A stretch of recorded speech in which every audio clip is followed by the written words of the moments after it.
Hello जी, राधे राधे। कैसे हैं आप सभी? आ गई हूँ नया ब्लॉग लेकर आप लोगों के साथ, आपका कीमती समय लेने के लिए।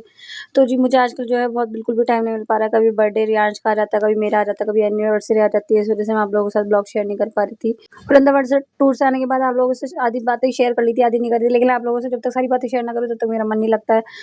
बाकी प्यारे के दर्शन करने के बाद हम लोगों ने खा लिया था रेस्टोरेंट पे खाना, क्योंकि वहाँ पे तो रेस्टोरेंट पे ही खाना पड़ेगा और तो कोई ऑप्शन है नहीं। जब तक हमारा खाना रेडी हो रहा था तब तक हमने पी ली थी 1 कप चाय, क्योंकि शरीर बहुत ज़्यादा थकान हो गई थी।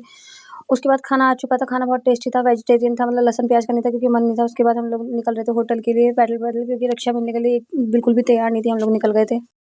देखिए फ्रेंड्स, हम लोग जा रहे हैं अब खाना खाने के बाद। पहले बाकी बिहारी के दर्शन करें, फिर खाना खाने के बाद अब होटल में जा रहे हैं। कितना भयंकर कोहरा है वृंदावन में।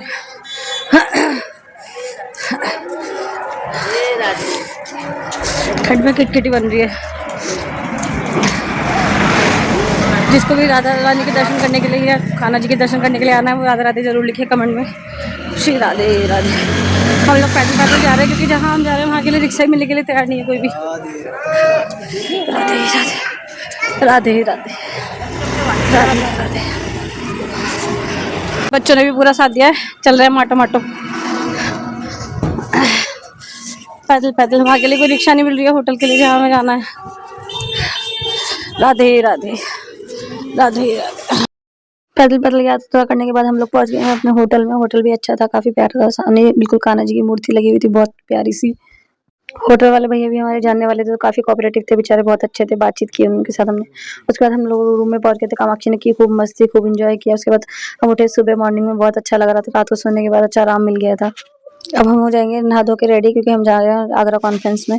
सॉरी मैं आप लोगों के साथ ब्लॉग लेट शेयर कर रही हूँ क्योंकि टाइम नहीं मिल पाया। हाउस वाइफ इसीलिए घर से काम करती है ताकि वो अपनी मर्जी से काम कर सके, क्योंकि बच्चों के साथ घर के साथ कभी कभी टाइम नहीं मिल पाता है, वरना वो इस वजह से। हम लोग रेडी हो गए, हम लोग निकल रहे हैं, हम लोग मजे करेंगे, खूब मस्ती करेंगे आगरा कॉन्फ्रेंस में जाके। फिलहाल तो हम लोग होटल से पैदल ही निकल गए हैं, बाकी देखते हैं कोई रिक्शा वाला अगर मानता है तो जाने के लिए बस स्टैंड तक। हम लोगों को अब फिर से 4-5 बसें बदलनी पड़ेगी, जैसे हमने आते हुए बदली थी। खाली बड़े लोग हो तो थकते नहीं है, लेकिन बच्चों के साथ ये समस्या आती है कि सामान भी बहुत सारा रहता है, बच्चे भी रहते हैं, सामान भी तो कैसे एडजस्ट करेंगे, बच्चों को भी गोदी में उठाना पड़ता है। वैसे तो मुझे जिंदगी से भगवान से कोई शिकायत नहीं है, मेरे हस्बैंड भी बहुत अच्छे हैं, मेरा घर पे भी सब कुछ बहुत अच्छा है। लेकिन बस मैं ये चाहती हूँ मेरे भगवान इतनी सुख सुविधाएं तो दे कि अपने बच्चों को दिक्कत में ना करना पड़े। कम से कम 4 व्हीलर अगली बार हम चाहते हैं कि हम 4 व्हीलर से आए। वैसे तो यहाँ रिक्शा वालों की बहुत ज्यादा रेट हाई है, लेकिन फिर भी हार के एक रिक्शा मिली गई थी हमें जाने के लिए।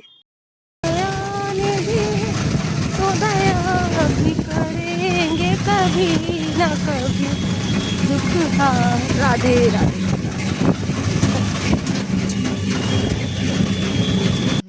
होटल से निकलने के बाद हमने रिक्शा वाले भैया को बोल दिया था कि किसी अच्छे से रेस्टोरेंट में ले लेना, रोक लेना, क्योंकि बच्चों को लगी है बहुत ज़्यादा भूख। हम लोगों ने ब्रेकफास्ट नहीं किया है अभी।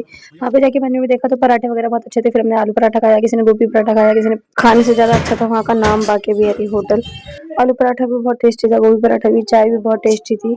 लीजिए फ्रेंड्स, आप लोग भी खा लीजिए हमारे साथ आलू पराठा।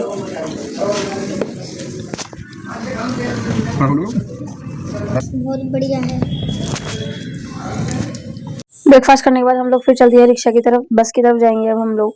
वहाँ पर भले ही वृंदावन है लेकिन गंदगी बहुत थी भाई, सड़कों पे सारे में कूड़ा कचरा ये सब फैला रखा था लोगों ने घूमने के चक्कर में। रिक्शा में बैठने के बाद रियांश के पापा बना रहे थे मेरी मजाक जी, जब देखो ब्लॉग बनाती रहती, ब्लॉग बनाती रहती।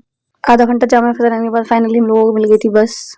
यहाँ से मिल गई हमें सीधी बस आगरा की, क्योंकि आगरा जाके हम लोग जाएंगे कॉन्फ्रेंस में। उसके बाद बच्चों ने ले लिए फिर से चटर-पटर शुरू कर दिए अपनी टॉफी ऑरेंज वाली जो बस में बिकती है, वो बहुत अच्छी लगती है। बसों में चल रही थी काफी भीड़, चाहे ठंड हो चाहे गर्मी, लोग घूमना तो छोड़ते हैं नहीं। जब मैं दो बच्चों के साथ बस से ट्रैवल करके घूमने जा सकती हूँ तो और भी जाएंगे। बस से उतरने के बाद हम लोगों ने ले लिया था ऑटो होटल जाने के लिए। पहली बार आगरा गए लेकिन ताजमहल भी नहीं देख पाए आगरा का, क्योंकि टाइम था बहुत कम और काम करने थे बहुत सारे, कॉन्फ्रेंस भी अटेंड करनी थी और राधा रानी के और कान्हा जी के दर्शन भी करने थे।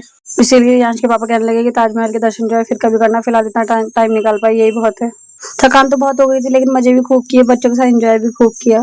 फ्रेंड्स ब्लॉग बनाने में मेहनत भी बहुत लगती है, टाइम भी बहुत लगता है बच्चों के साथ, लेकिन आप लोग लाइक कमेंट नहीं करते हो, शेयर नहीं करते हो। अगर अच्छा लगे तो लाइक कमेंट और शेयर कर लिया करो, और अगर अच्छा ना लगे तो डिसलाइक भी कर सकते हैं। काफी टाइम से ब्लॉग डाल भी नहीं पा रही थी, बच्चों के चक्कर में काम भी हो रहा था और तबीयत भी सही नहीं हो रही थी, लेकिन अब दोबारा से शुरू किया है।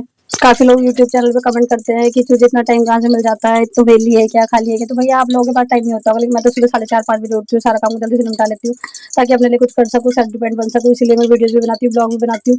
ब्लॉग बनाने में मेहनत भी बहुत लगती है, इसलिए मैं चाहती हूँ कि जो काम मेहनत से मैं करूँ, मैं मुझे उसमें कोई शर्म नहीं है, मुझे कोई उसमें वो नहीं है कि आप लोग क्या कहेंगे। मुझे पता है मेरी मेहनत का फल आज नहीं तो कल जरूर मिलेगा। देखिए आगरा का लाल किला, चलिए मिलते हैं नेक्स्ट ब्लॉग में। बाय बाय, राधे राधे, जय श्री।